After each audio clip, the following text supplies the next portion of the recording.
Salut tout le monde. Donc voilà, aujourd'hui on se retrouve pour une nouvelle vidéo.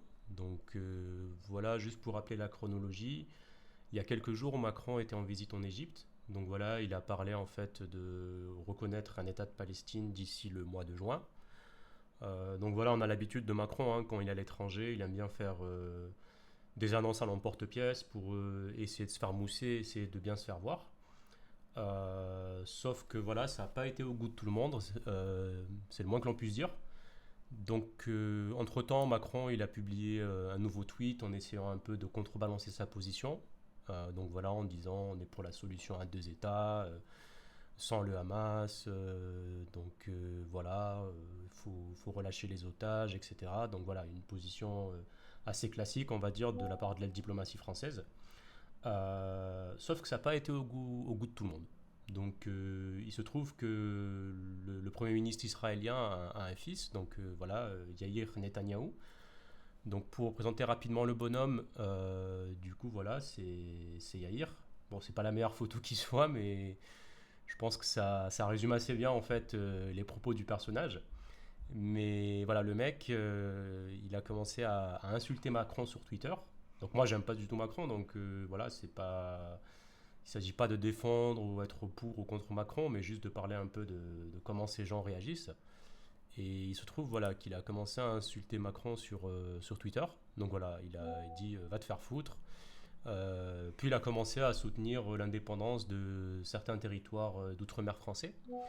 Donc en disant oui à l'indépendance de la Nouvelle-Calédonie, la Polynésie française, la Corse, le Pays basque, la Guinée française, et stop à l'impérialisme français en Afrique de l'Ouest.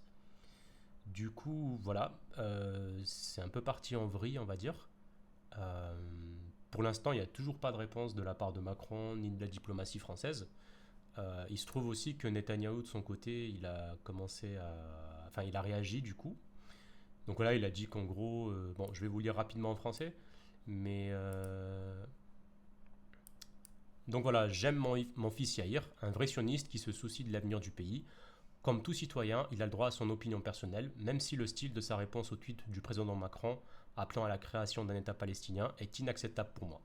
Le président Macron se trompe lourdement lorsqu'il continue à promouvoir l'idée d'un État palestinien au cœur de notre pays dont la seule ambition est la destruction d'Israël. Jusqu'à présent, aucun responsable du Hamas ou de l'autorité palestinienne n'a condamné les atrocités du pire massacre commis contre les Juifs depuis l'Holocauste, ce qui indique leur véritable attitude à l'égard de l'État juif. Nous ne mettrons pas en péril notre existence à cause d'illusions déconnectées de la réalité et nous n'accepterons pas les serments moraux pour la création d'un État palestinien qui mettrait en danger l'existence d'Israël de la part de ceux qui s'opposent à l'octroi de l'indépendance à la Corse, la Nouvelle-Calédonie, la Guinée française et d'autres territoires dont l'indépendance ne mettrait aucunement en danger la France. Du coup, voilà, en substance, Netanyahou, il fait semblant de ne pas être d'accord avec son fils en disant voilà, c'est inacceptable. Mais par derrière, voilà, il dit des choses qui sont plutôt inacceptables d'un point de vue diplomatique, c'est-à-dire que voilà, il commence à remettre une pièce dans le jukebox de cette histoire d'indépendance de la Corse, de la Nouvelle-Calédonie, de la Guinée française. Bon, moi je prends pas position dessus, je suis pas là pour dire est-ce qu'il faut que ces territoires soient indépendants ou pas, donc c'est pas mon rôle.